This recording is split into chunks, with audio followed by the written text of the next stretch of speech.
It's time for your weekly obsession, bringing you the latest drag news, pageant talk, and interviews from the source for drag in Arizona and nationally, ArizonaDrag.com. Welcome to Drag Talk with your host, Edward Michael.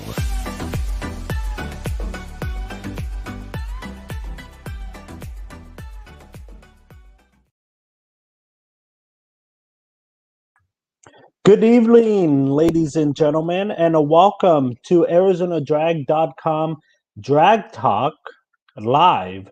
This is Season 2, Episode 9, as we come to you from Phoenix, Arizona.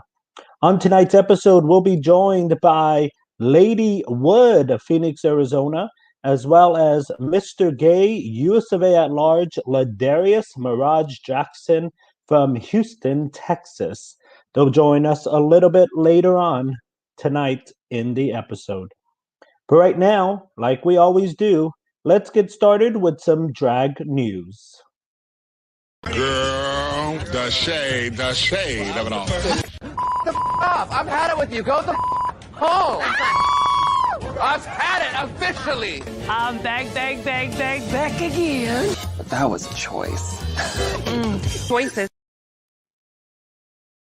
All right, in our drag news for today, Ginger Manchester, a former contestant of the Continental Pageantry System, has been proclaimed an honorary Miss Continental Elite.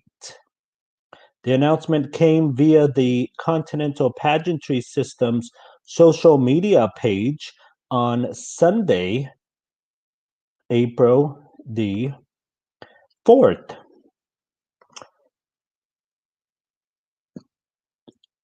The social media page said an achievement so full-heartedly sought, Ginger Manchester today is proclaimed honorary Miss Continental Elite, read the post. Ginger Manchester, also known as James M. Demise, passed away unexpectedly earlier this year, January the 25th, 2021. Ginger was a previous contestant of Miss Continental Elite for several years, and this past weekend was Easter weekend, which would normally be Miss Continental Plus and Elite weekend in Chicago, Illinois. But due to the COVID-19 pandemic, both pageants were canceled for 2020 and 2021. But the Continental Pageantry System hopes to conduct all 4 divisions this Labor Day weekend. That's going to do it for our drag news. We're going to move on to our pageant talk.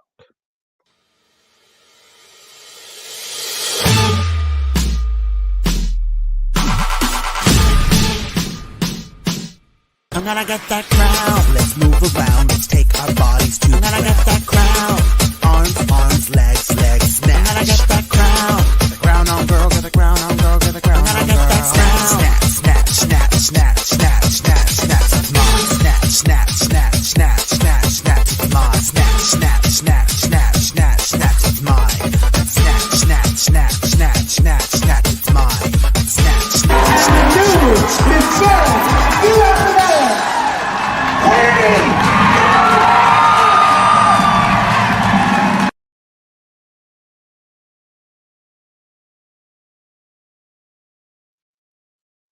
Pageant season is officially beginning all across the US of A and America.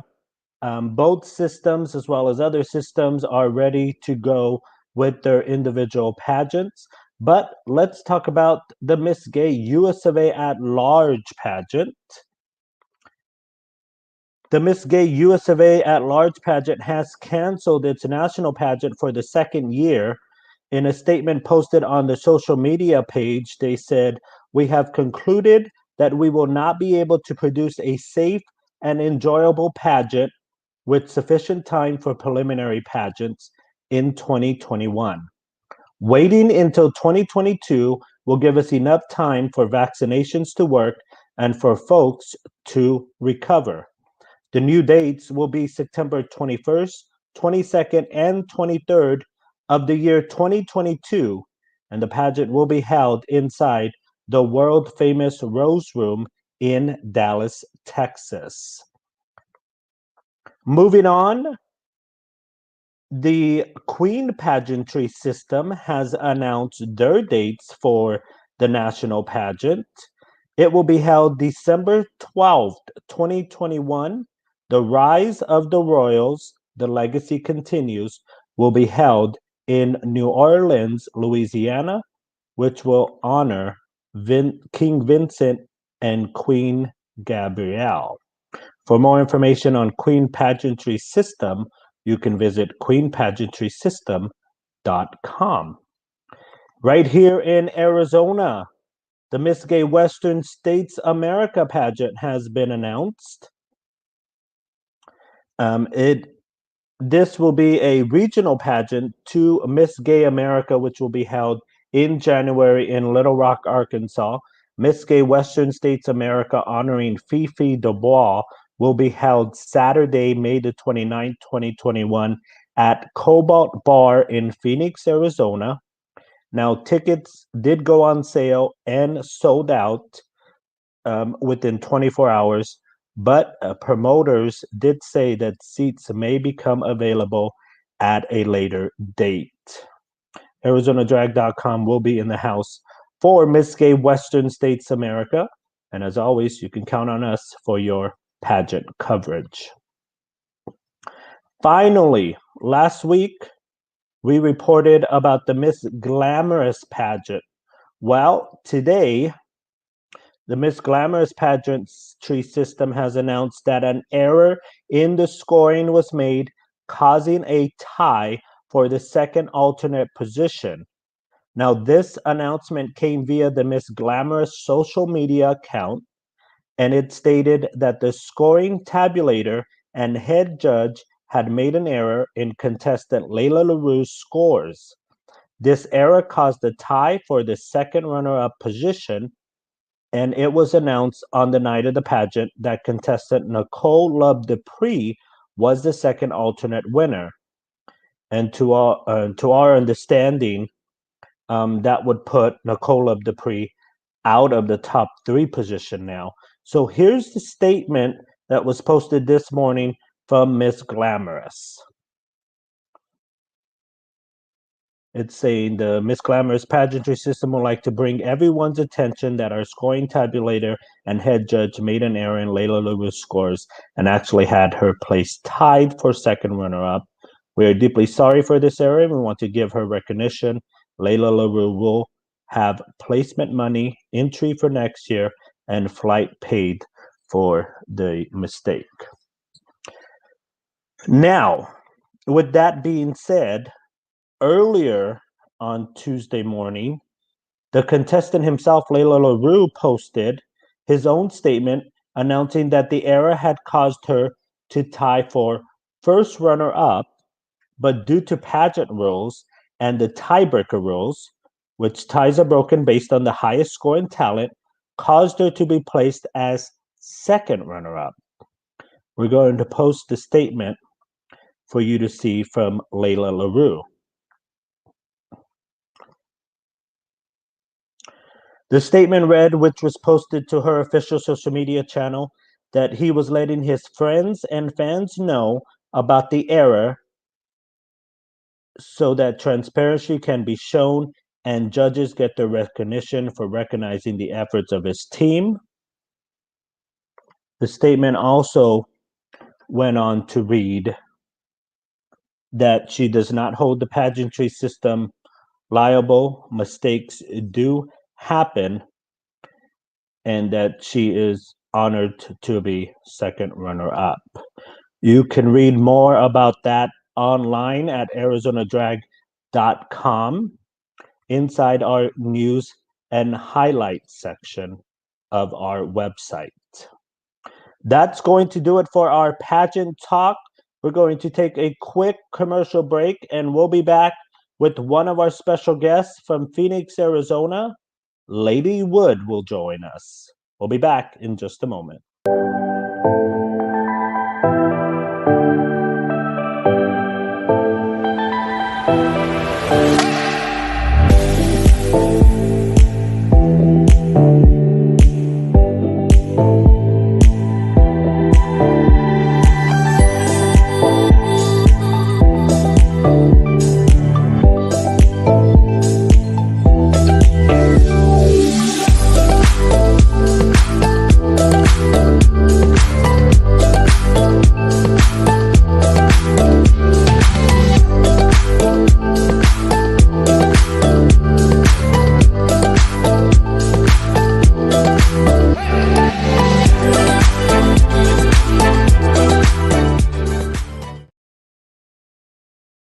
That's right, ladies and gentlemen. Visit us online at arizonadrag.com for your latest news and highlight, show schedules, pageant updates. Follow us on social media, and we got everything that you need to know. arizonadrag.com. Where else would you look? All right, ladies and gentlemen, at this time, I would like to bring on to the program. He is one of my favorite performers, I have to say. A nice person, great on stage, and just overall fun to be around. I'm very excited to have on Drag Talk Live, right here from Phoenix, Arizona, Lady Wood. Hi, how are you? Hi, how are you? Good, just here, doing my thing. How's it going? So fun. Thank you for having me. Fabulous. I'm having a great time. Thank you for joining me. So let's get right into it. Let me allow you to introduce yourself to the audience. Tell us, well, we already know your name. Tell us how long you've been doing drag and what you enjoy most about doing drag. Yeah, I've been doing drag for about 2 years. I started a year before COVID. It was very fun. And then after COVID, I did get the actual opportunity to keep on working at once October came in. So it's been 2 years and a half with this one. Since it started, it's almost a half. Um, and the thing that I love the most about doing drag, it's really just the connection that you build with people when you're performing and interacting with them.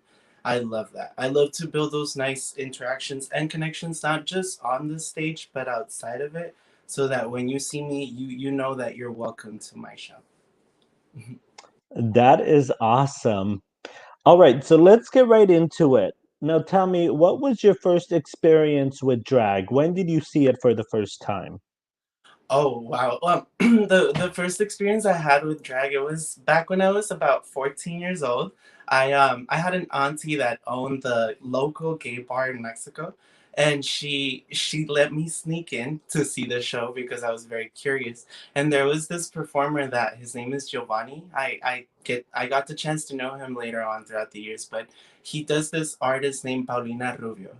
And he was incredible. He looked just like her. I remember hearing the song, and then she was wearing some glasses, and the moment that she took them off, my jaw dropped. My 14 little gay drop. Just I was so impressed, and it was such a like mind blowing experience for me. Nice. I love me some Paulina Rubio. Yeah. So tell me, after that first experience, what made you want to get into the art form? What drew me mostly into the art form is that when I was younger, I kind of created this masculine characteristic and persona to hide that fluidity I felt inside me.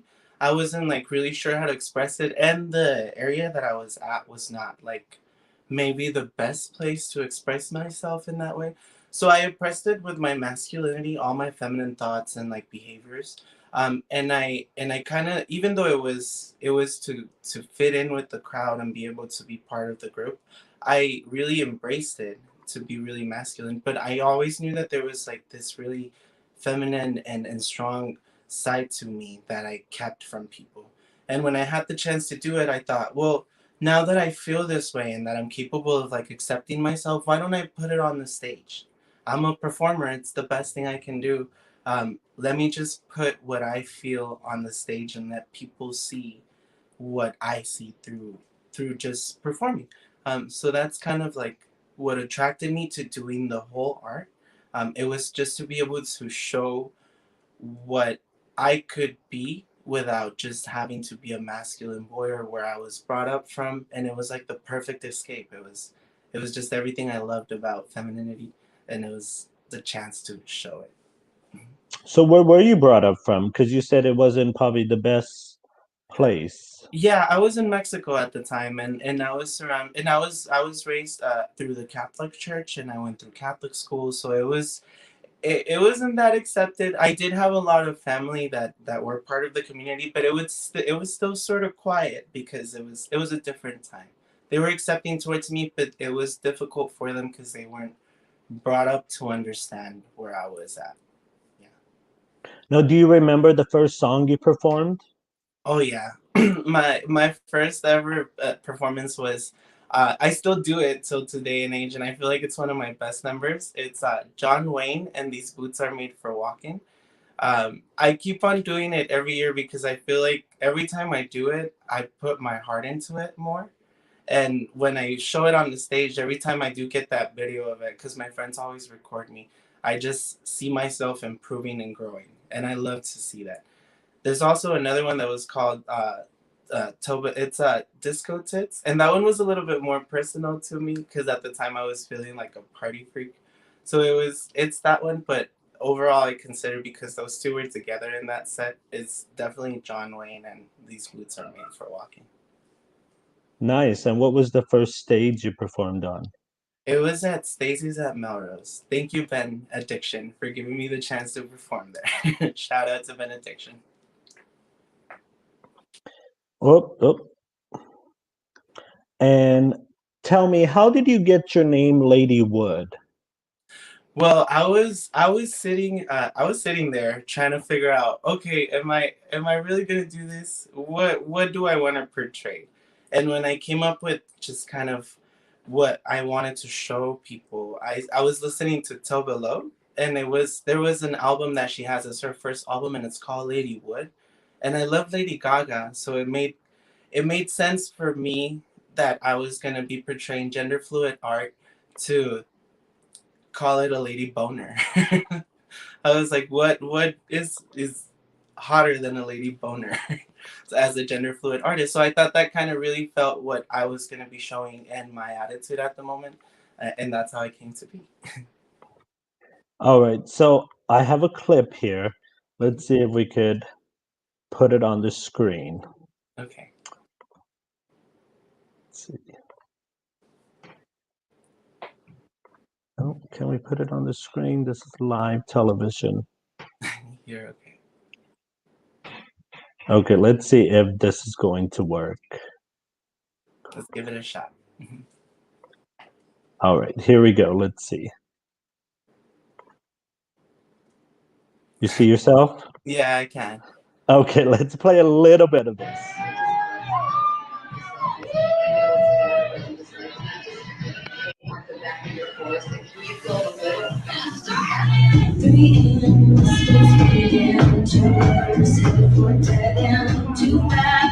Hold tight, he laughs, running through the red lights, hollering over rubber spinning, big stick, toss another big can to live tonight, breaking all the moonlight. Every John is just the same. I'm sick of their city games. I crave a real wild vein. I'm strung out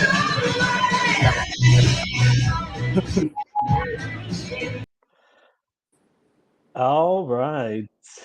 So that was the first song you performed? Yes, that is the first song I performed, and that is the first song, one of the first songs I performed at Charlie's too. Nice. Yeah. Did you perform in that outfit? Yes, I did. Well, actually, no. The first time I performed, it was I had this really cute crop top that I made with the American Eagle button up that I stoned. It has lightnings on it, and I stoned it. And I did use the same jacket. It's a jacket that my grandma gave me. I love my grandma. She gave me that leather white jacket. It's so cute. And I had stoned it with plastic stones from Walmart, and I had done my thing and just worn some white American Eagle Levi's and some brown boots, and I was a mess, but it looked. I still performed the house down. It was great. Nice. So tell me, what is your style of drag? How would you describe your style of drag? I would consider my style of drag to be, of course, very fluid. I would consider it to be very. Uh, it's very sexy. I think very sexualized. I like to portray a lot of my sexuality and just kind of extend it towards the stage and just make you feel like I like I like that feeling of making people feel like I'm wanted. I know it sounds a little selfish, but it is at the end of the day my show. And I really do love to kind of bring that attention. it's what I do best, and it's what I like to portray. So I think it's a very gender fluid, sexy vibe that I like to bring. So tell me, what would you say was your main goal or is your main goal as a drag artist? Like, what do you hope to achieve when you hang up your heels? Overall, what I like to do every time that I do come out and perform is kind of relay a message. And if it's not something that is very strong because it's not necessarily that serious as drag, it is still fun. I want to be able to just kind of like, sorry, my boyfriend's back there just tossing and I turning. was just about to ask about. There's Yeah, somebody in the background. yeah, I'm Okay, go sorry. ahead. No, Yeah. that's fine. He's part of the show as well. Yeah. So I just like to make sure that if anything, um what I portray is just um artistic. It's just fun. It's entertaining. So I'm sorry, I kind of lost my train of thought there, but Okay, let's start again. yeah. What is or what was your main goal when you became a drag artist? Oh, okay. Yeah, yeah, yeah. Going back to that, it's what I wanted to do is be able to just kind of free myself from that like very masculine trap I put myself in. It wasn't necessarily that I was like asphyxiating myself, but it was just something that I wanted to let go of. And because I knew that in my city there was a lot of people that I saw struggle through that too. Like they hide their it was hiding your femininity because you knew that it was such a place and such a different culture that you knew you could be bullied or suffocated by it. So when I first had the opportunity to do it, I thought, well, if I can do it myself, why not show the people that I love back at home that they can be themselves too, without feeling like because they are part of this beautiful country that maybe has different standards right now within society of your sexuality or the way you behave towards your orientation. And it's a little close minded that you can still be you and still be out there trying to be successful at what you do. So that's what I wanted to show. I wanted to show that even though you are oppressed for so many years, there's always a chance for you to be able to be who you are and be vocal about it and just do everything you want with it. Nice. So, what would you say has been your greatest moment as a drag artist so far? So far is it's actually the connections I've made with the people I've met, how I've touched certain people in my community, how I'm able to help certain people in my community. I used to think that I was just gonna come out there and do a show, but then when I got to meet people surrounding me and they were very kind-hearted, and then some people were very open-hearted towards me, it was overwhelming because I didn't know how to react to it. But now that I know how to react to it and that I've had those interactions where I've been able to be a voice for these people or help them find their own voice, it makes me feel great. That's the best achievement I can get from it. Of course, the crowd going wild for your performance is always great, but afterwards it's the most impactful thing, I guess. Like being out there and them telling you how they feel and then having that chance to interact with them more, it's great. It's the best. So, what would you say is your most embarrassing moment up to this point? Oh, I guess once I was really drunk and I got on a table and I thought the table was steady enough to hold me, but it started getting wobbly. I did not fall, but I did actually had to get some help to get down. I Uh feel like oh. very new and I was very vulnerable to just putting myself out there that strongly. So yeah. Now, tell me, who do you consider your drag idols? Like, who are some drag artists that you looked up to prior to getting in the business?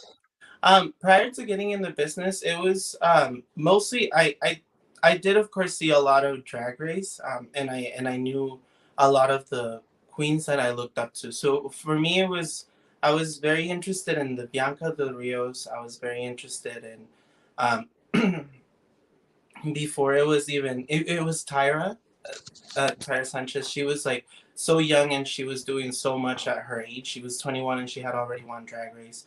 There was Sharon Needles. She was completely someone different. But then once I started getting into drag and then just being myself in drag, I started looking up to more local queens, and that's what I go for now. I kind of get inspired by local artists who are uh, seasoned here, and not just seasoned, but also some new artists that really like blow my mind, and that's just where I get inspiration from now. Nice. So tell me, what do you ever see yourself? Because pageantry is a big part of drag. Do you ever see yourself competing in pageants? I do. I just actually, because I know that I, if anything, I would really appreciate to have the chance to do it. I just have to figure out how to fit my aesthetic in one, or Mhm. maybe just be flexible enough to, or advanced enough to be able to have the chance and be guided by someone, because I've never been too into the pageant scene. I'm very new and I'm very uneducated on a lot of the pageantry, so I'm welcome to it. I guess it just uh, time will tell. Now tell me, what's one thing people may be surprised to know about you? One people may be surprised to know about me. It could be the that I have ducks and chickens in my backyard. I have five chickens and one rooster, and I go every morning at 6 a.m. and collect eggs to have for breakfast, and also duck eggs. Um, and yeah, that's I think something very random that not a lot of people assume me doing. Yeah, I would have never guessed that that's what you would say. Yeah. Now tell me, if you could be a superhero, who would you be and why? Oh. Um. Well, this is gonna be superficial, but I love Batman, and I would be him because I mean he's the only real superhero. He has the money. If you had the money, you could probably build a bat cave, get yourself a nice bulletproof suit, and go fight some bad guys out there. Nice. So where do you see yourself in 5 years as a drag artist? I see myself at least going through some good pageants, or putting my voice out in the community and helping them as best as I can, doing things and projects like to be able to involve myself more, um, and just be more present. And because that's what I wanted to. I wanted to be a voice again for people like me that were not really uh, like even that really didn't even have the chance to like express themselves that way. And when they did, it's out there. You shouldn't be shy about it. So still kind of do that, kind of help out. Anything else you want to say? Yeah, I don't have any upcoming events, but I do know that there's some upcoming things going on that I'm really interested in, and I hope you all are too. There is this drag performer who is a gender fluid drag performer. Her name is their name is The Boss. They currently help out manage the Nurturing Phoenix Institute, and they actually provide food for, of course, local families here in Phoenix who might require that. And I shared some links on my Instagram, so anyone who knows me, there is some information about volunteering if you're a local here at Phoenix, and if you're not, of course, there's other forms of donations that might be available there in the bio for the actual story. Um, but mostly, if you're a local, if you have anything that you can donate, of course, non-perishables are great. There is, I believe, a site is going to be set for Stacy's. So if you have the chance to donate, you can take there, or you can visit the site as well to get some more information. You can also bring bread, tortillas, non-dairy milks, soups, broths, baking supplies, drinks, hygiene supply, anything that you think that could help. Just I would just double check, of course, because you want to make sure that you provide things that can help. And there's also something that is the Ignite Your Pride calendar. It does show, for example, testing sites for sparking HIV awareness. And this is something I got from one of my, of course, local friends as well. This is Grey Matter. Shout out to Grey Matter as well. They did actually tell me that there's a calendar here that I did share as well in my story that has, for example, I'm sorry, AHP, or I'm sorry, I don't know what I'm saying. You're I'm trying to fine. speak. I apologize, everyone. There is the Sparking HIV Awareness and Prevention Centers, and there's going to be one at Stacy's on April 10th, which is the most recent one that will happen. And this is going to be, I believe, on Saturday. And then on the 14th, there's an HIB one-on-one Beyond the Basics talk that I also believe is going to be a live like this or a virtual chat. And that's going to go from 5 to 6 p.m. And for all of this, just because, again, I knew this was going to be live TV, if you follow me on Lady-Wood-Cult, you'll find all the links for this information. And all the centers have different also links for donations if you're just looking there. That is something I wanted to shout out because I have nothing going on, but I know that there's a lot going on here in our community that we could reach out for help. Awesome. Well, thank you. And we have your Instagram posted right here on the live. They can follow you as well. Well, I want to thank you for joining me on the program, and I wish you the best of luck in all your drag success. And I know that I will see you around the community. Thank you so much. I really appreciate you having me, and I hope you have a good night. You too as well. Bye-bye. Bye. All right, ladies and gentlemen, waiting in the woods all the way in Houston, Texas. I'm so happy to have him on the program. He's become a very, very good friend of mine and a former title holder. Although he's not done with me yet, he is currently still in the pending stages as Mr. Gay Arizona America because we haven't officially done our celebration yet. But he is the reigning Mr. Gay USofA at large from Houston, Texas. I'm so happy to welcome La'Darius Mirage Jackson. Hello, everybody.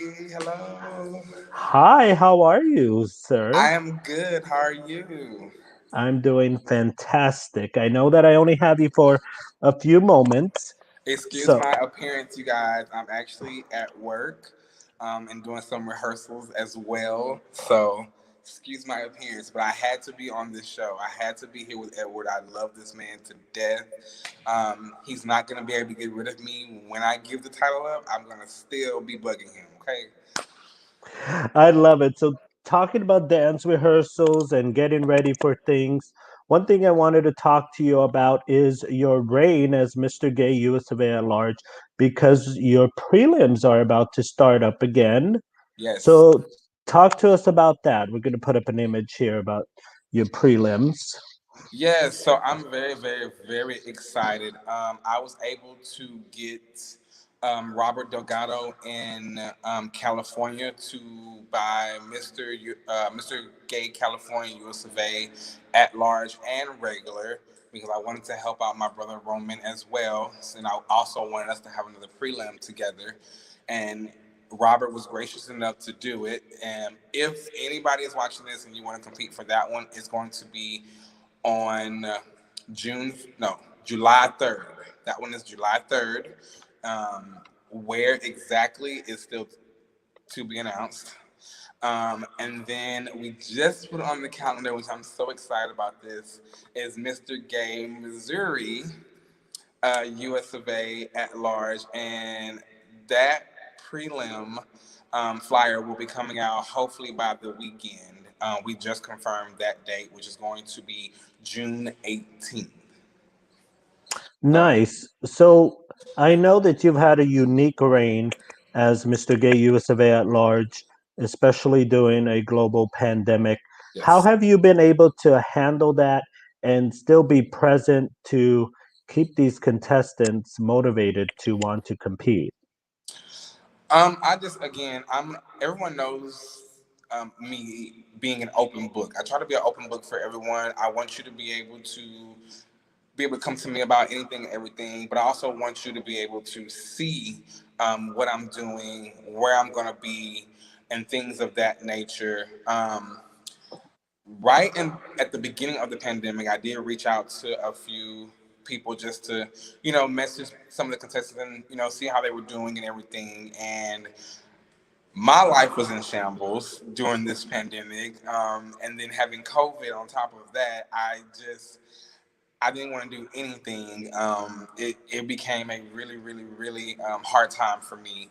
But now things are starting to, kind of sort of get back to normal. And so I will be reaching out to more of the contestants that were interested. But I just try to keep posting any shows that I can get, whether I'm booked or cameo. I try to go out and just represent the USofA brand to the best that I can. And just to show people that at the end of the day, USofA is still going to go strong. We're still going to be here to help one another. And at the end of the day, that's what it's honestly all about. Yes, we want to have people come and compete for the title, but at the end of the day, we want to make sure that everyone is safe, everyone mentally and physically and emotionally are good, because this definitely has been a trying time. I know it's been for me, so I can just imagine what it's been for everyone else. Nice. Well, you're going to go down in the history books as the Mr. Gay USofA at large that had two reigns. Two. Now tell me, did you start your prelims before COVID? Yes, I actually had two prelims that happened literally right before COVID. I had Mr. Sin City USofA at large, and I had Mr. Georgia Supreme USofA at large. Actually, Sin City happened at the end of February. I moved into my place February 28th. And then March 20th, Houston was shut down. So it was shortly thereafter my reign even started, is when the shutdown actually happened. So yeah, it was unfortunately not the way I wanted to reign, but I felt that I had a point to prove. And I feel like I've definitely done that. A lot of people know that, people were downing me, that I shouldn't have won, that I wasn't going to look the part as a Mr. USofA title holder. I wasn't going to perform like a USofA title holder or a national title holder. And I think I definitely proved them wrong. And I'm proud of that. I did it not really for them, but for myself, to prove that you're going to have people that are going to talk about you and think that you shouldn't have won, but you go and you do your great and your best to prove to you that you can do it. And I think I did that. I'm so happy, and I've been so honored to represent you as well, because anytime I post something or write something, I'm still putting, Edward Michael, I'm Mr. Gay Arizona America. Even though I'm Mr. USofA at large, I still am supporting and being a vessel or a venue, if you will, for the brand of America through Arizona. And you have been a great representative of mine. I absolutely fell in love with you from day number one, and I think that you've done an amazing job, the best that you can do throughout the pandemic. Thank you. So let's talk about another thing that you're involved with, the Town Kings. Talk to us about that. Yes. Oh my God. This was one of my first original cast spots. Well, rotating cast spot. There's about 8 of us that are on this cast, and we rotate weekly every Wednesday. It's at Pearl Bar, which is one of the only lesbian bars left in the U.S. There's not very many, and we happen to be working at one. I'm so fortunate and thankful for Ian Sider Blake for putting me on the cast about 2.5 years ago. And it's literally been an eye-opener for me, because the love that I receive at that bar alone means everything to me. At the end of the day, that's what I perform for. I perform for the people, to give them a good show. And at Pearl Bar, and just even backstage, just the love that we have. I absolutely love being on that cast. Awesome. So where can people find you on social media? I do have your Instagram here, USofA_2019, and on Facebook, you just La'Darius Mirage Jackson. Correct. I also post sometimes, if you guys want to go on there, I post sometimes on Snapchat. My Snapchat is Dancer Boy with the Y 23. That's really the only other place besides Instagram and Facebook that I really post really anything on. Feel free if you ever want to reach out to me, if you want to talk. or if you want somebody to just be a listening ear, or if you have questions, if you want to compete, or you're just thinking about it and you want to know more, please contact me. Like I said, I have an open door policy. I'm here to talk and help with whoever that I can. I don't know if you saw my post, Edward. I was telling people that I never do anything for myself. So today I felt guilty because I went out and I purchased some shoes because I really needed Darius shoes. But I was like, on the other hand, La'Darius needs some more new costumes. But I felt like I needed to take time finally for myself because I'm always helping everybody else. But again, I saw the post and I was wondering what you were talking about. Yeah, because I never do anything for myself. Like, I'm the type of person, you can need something and you can say I need $25 and I have $23. I'm going to probably give you the whole $23 that I have left. That's just my nature. That's just my heart. That's just the type of person that I am. I've always been the type of person that wants to help others, which is why I got in the field of wanting to be a teacher. And then I went to wanting to be a dance teacher because I love to dance, and it's another way for me to give what I have as my talent, give it to somebody else. And which is why I've been at my job now here at Intermeet for the last 10 years, because of the love that I get here and just the joy that I get when I'm teaching and I'm dancing. So I'm always giving. So this time I just decided to take a little thing for me. That's good. Always gotta. I always treat myself every payday.